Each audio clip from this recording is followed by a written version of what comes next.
Seshachalam encounter పై high court మధ్యంతర ఉత్తర్వులు జారీ చేసింది. ప్రభుత్వం ఏర్పాటు చేసిన ప్రత్యేక దర్యాప్తు బృందాన్ని అధీనంలోకి తీసుకున్న హైకోర్టు 60 రోజుల్లో దర్యాప్తు పూర్తి చేయాలని సిట్ను ఆదేశించింది. పోలీసులు సమర్పించిన కేసు డైరీ పట్ల హైకోర్టు అసంతృప్తి వ్యక్తం చేసింది. సిట్ సభ్యులపై అభ్యంతరాలు ఉంటే అఫిడవిట్ దాఖలు చేయవచ్చని తెలిపిన కోర్టు విచారణను ఎప్పటికప్పుడు పర్యవేక్షిస్తామని స్పష్టం చేసింది.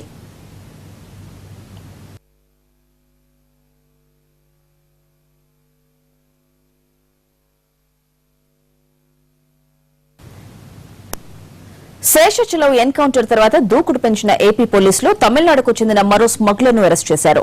అన్నసాలైకి చెందిన సోము రవిని అదుపులోకి తీసుకుని పీడీ యాక్ట్ నమోదు చేశారు. ఈ ఏడాది జనవరి 27న 11 మందితో కలిసి సోము రవి ఎర్రచందనం తరలిస్తుండగా రేణిగుంట పోలీసులు అరెస్ట్ చేశారు. తర్వాత బెయిల్పై వచ్చి మళ్లీ ఎర్రచందనం స్మగ్లింగ్ కు పాల్పడుతున్నాడు. రవిపై ఇప్పటి వరకు 23 ఎర్రచందనం దొంగల స్మగ్లింగ్ కేసు నమోదు కాగా పోలీసులపై దాడులు చేసిన కేసులు కూడా ఉన్నాయి.